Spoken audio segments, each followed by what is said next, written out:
Good morning, students. Today we are going to discuss the next exercise, 7.4, exercise 7.4 of triangle, and the sums that we are going to discuss are question number 4, 5 and 6. So let's move on with it. This is question number 4. In question number 4, it is said AB and CD are respectively the smallest and the longest side of a quadrilateral ABCD. So a quadrilateral is present ABCD, and in that quadrilateral AB and CD are the longest and smallest and the longest side. So AB, as from the diagram we can see, AB is the smallest side and CD is the longest side. We have to show angle A is greater than angle C and angle B is greater than angle D. So first what we are going to do is, first we are going to join the line AC. So this line A and C is joined. Now mark the angles are shown in the given figure. So we will mark as 1, 2, 3, 4, and then we will consider two triangles. First triangle is ABC. In triangle ABC, AB is the smallest side. It is always the smallest side. So we can see that AB is less than BC. We will not consider the side AC. It is falling inside the quadrilateral. So we will not consider the inside side of a quadrilateral. Okay, so AC we will not consider. So the relation will be between AB and BC. So BC is greater than AB, as AB is the shortest side.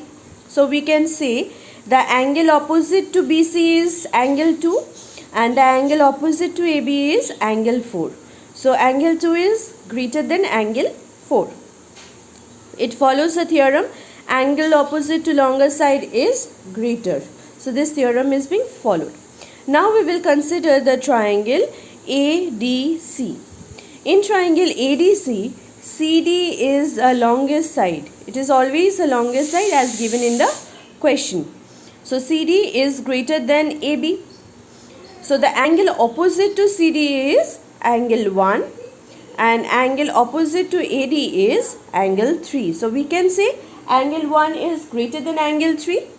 It follows the theorem, angle opposite to the longest side is greater. So now we will add these two relations, that is equation 1 and equation 2. The greater will be always added with the greater. So angle 2 plus angle 1 is greater than angle 4 plus angle 3. So if we see in the diagram, angle 2 and angle 1 is this angle, that is angle A. And angle 3 plus angle 4 is this angle C. So we can say that angle A is greater than angle C.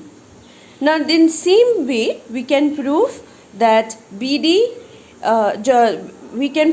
angle B is greater than angle D. So here if we want to prove this angle B is greater than angle D, we will consider the quadrilateral ABCD and we will join the side BD.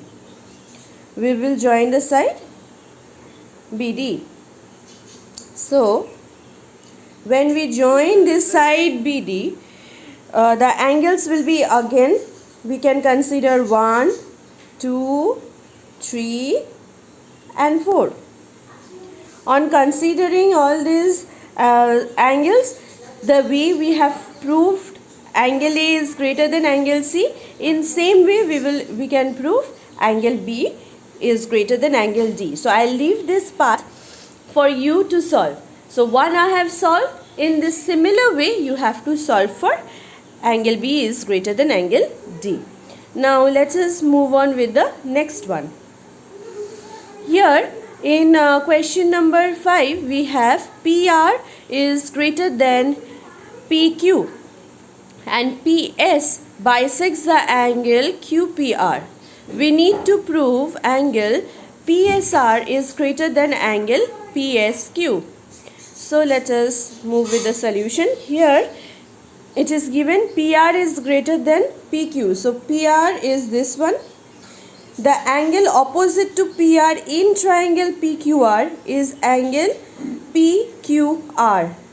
and the angle opposite to QR in the triangle PQR is PRQ. So we can say angle PQR is greater than angle PRQ. Following the theorem, angle opposite to the larger side is larger.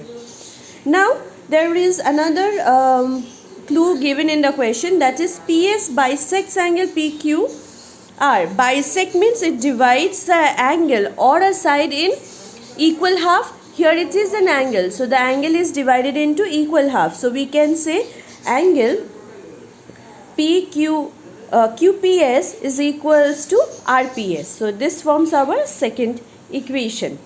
Now the relation that is asked is of angle PSQ and between PSR and PSR. So these two angles we will consider. Now when we are considering the triangle PQS, that means this triangle, when we are considering a triangle PQS, PSR is the exterior angle. So we can say angle PSR is equals to angle PQR plus QPS. It follows the property of an angle where we know that exterior angle is equals to sum of interior two opposite angle. So PSR, this angle is the sum of interior two opposite, that is PQS and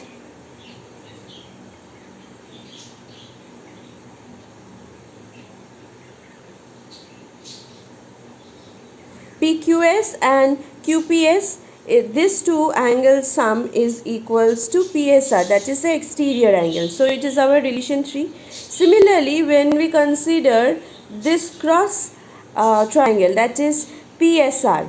In PSR, the exterior angle is PSQ. So now the exterior angle will be, let me first erase this.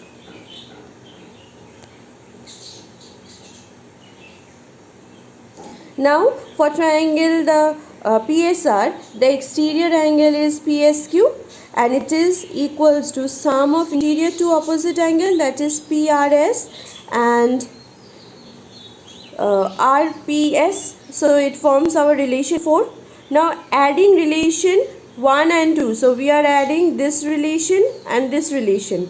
It has an inequality sign. The first relation has inequality sign, that is greater than, and the second relation has a equality sign, that is equal to. When we add the relation, we will get a inequality sign, not equal to sign. So adding equation 1 and 2, we get PQR plus QPS is greater than angle PRQ plus angle PRS.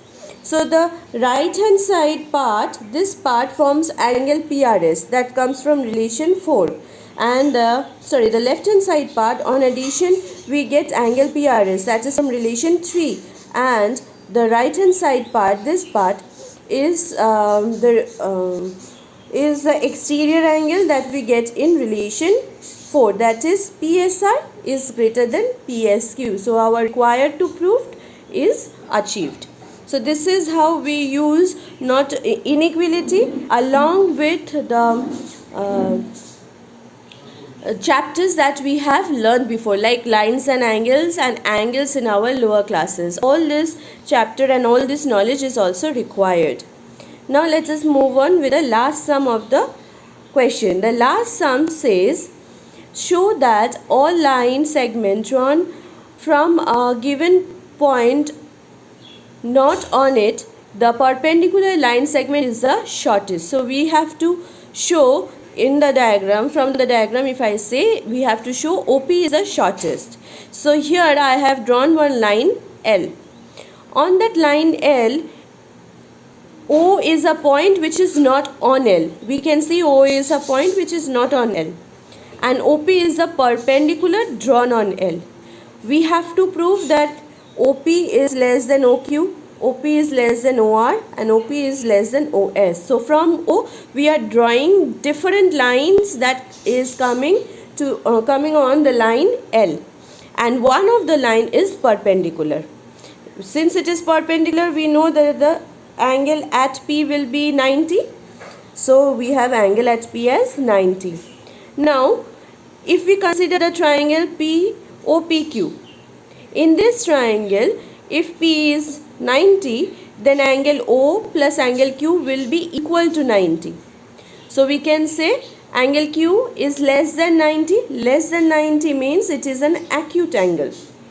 Since it is less than 90, we can also represent it like angle Q is less than angle P. Now, angle Q is acute and less than 90, that means it is less than P. Now from angle we are coming to the sides. So so the side opposite to angle Q is OP, and the side opposite to angle P is OQ. So we get the relation OP is less than OQ. The theorem follows, it is side opposite to the greater angle is greatest. So here I have considered the triangle OPQ. If we consider the triangle OPR, we can similarly prove OP is less than OR. And if we consider the triangle OPS, we will also get OP is less than OS. So all these three relation together, we can say, or we can conclude that OP is always the shortest side. That means the perpendicular is always the shortest side in a triangle, and the hypotenuse is always the longest side. In this chapter only, question number 1, we did one sum of exercise 7.4. Question number 1, we proved that the hypotenuse is the longest side. So this is another kind of sum similar to question number 1, following same properties and same inequalities, but the proving is the perpendicular is the shortest side, whereas in question number 1 we proved the hypotenuse is the shortest side. So this is the last sum of the exercise 7.4. I hope you like this tutorial. So today, to this much. Thank you very much.